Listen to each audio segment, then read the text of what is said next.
Welcome to the first episode of Being Mum. I'm Sarah Rippard. Join me as we journey into the exciting world of babies, pregnancy, family, and beyond. Conscious parenting. This is what Being Mum is all about.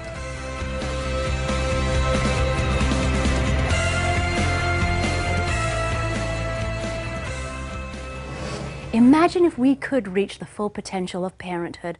How amazing would that be? On Being Mum, no matter what your circumstance, you are not alone. Your voice will be heard. For our first show, we wanted to address a serious subject matter, one I feel is important and difficult to talk about because many a time it's associated with shame and failure. I'm talking about mummy burnout. Motherhood, what should be the happiest time in your life, can for some be an endless feeling of helplessness and despair. Every day, thousands of women are suffering from anxiety, fear, a sense of being trapped, and the loss of one's identity. Constant fatigue, being short-fused, frustrated, and isolated leave many mothers burned out. So what is mummy burnout? How do we address it? But more importantly, how does it affect our ability as parents? Dr. Diana Lynn Barnes, an internationally recognized expert on the treatment of perinatal mood disorders, which is the period immediately before and after birth, has a practice that specializes in women's maternal mental health. My name is Diana Lynn Barnes. I'm a psychotherapist in private practice. I specialize in women's mental health, but particularly around the childbearing years. My daughter is turning 19 in a few weeks, and within the first year after she was born, I was actually hospitalized 4 different times, and nobody knew what was wrong with me. And it took literally a year to the day of her birth before somebody even used the word postpartum depression. And by that time, I was in a rather, fragile physical and emotional state because of lack of appropriate treatment. So as I began my recovery, that led to my fervent desire to understand much more about the psychological gestation that takes place when women move towards motherhood. I often find that new moms are stretched beyond their limits. We live in a culture that really idealizes mothers and motherhood. We do believe that moms are all things to all people all the time, that we're kind of omnipresent. We're expected to raise intelligent and creative children. We're expected to run a household. We're expected to be a companion, friend, and intimate partner with our husbands. We're expected to have a life outside of home that's interesting and that brings us fulfillment or money. And so when women come face to face with the discrepancies between what the culture tells them about how they should think, how they should act, how they should feel, and how it really is, that can very quickly lead to a downward spiral of depression, of burnout, of exhaustion. Now here joining us is Dr. Diana Barnes, author of The Journey to Parenthood, Myths, Reality, and What Really Matters. Welcome to the show. Thank you for so being much. here. My pleasure. Oh, before we get started, I have to say that I'm a huge fan of the book. Okay. Thank you. And when I read it, it rubbed me in ways that I found myself getting defensive because I realized reading it that what you're saying is so true. So thank you for really rubbing me the wrong way. You're so welcome about that. Oh, you're welcome. It lingered on my mind for so long. So let's talk about what is mommy burnout and why is it on the rise? Well, mommy burnout is really very simply, it's a state of physical, mental, and emotional exhaustion. A woman in mommy burnout will be feeling what psychologically?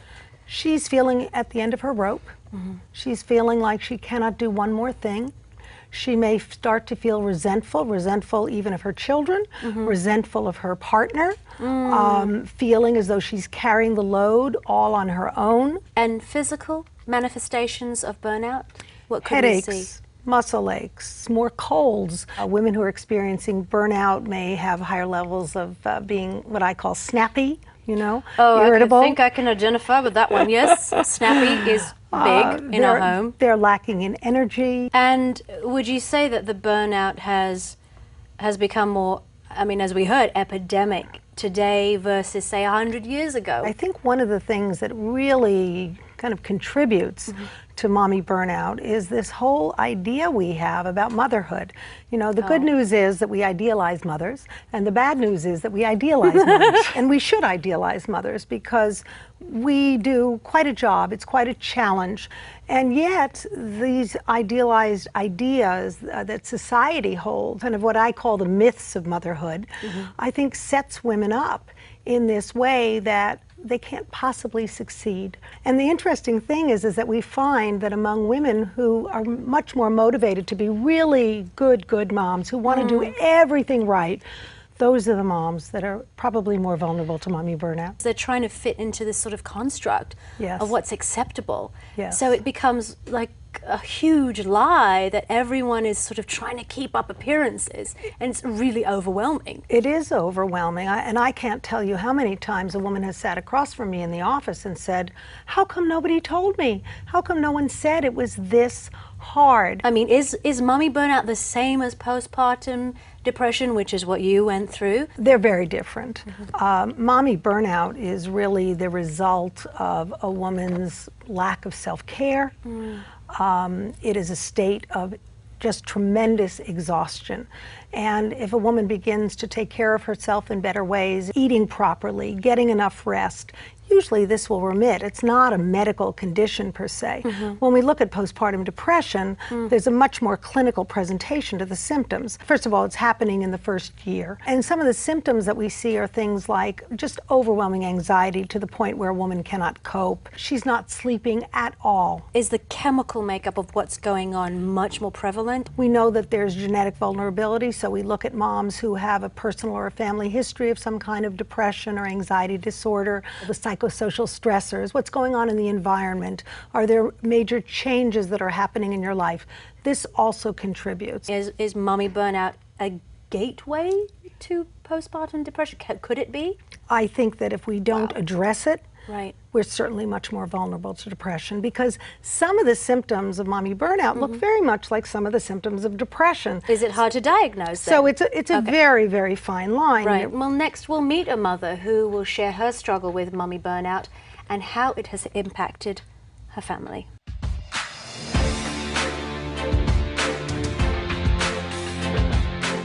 Coming up on Being Mom. Did you and your husband have any kind of conversation before you had your daughter that you were going to stay home? We never really discussed that. You know, I just feel trapped dealing with a 2-year-old all the time. It feels like it's a constant battle. I am tired of fighting with my daughter.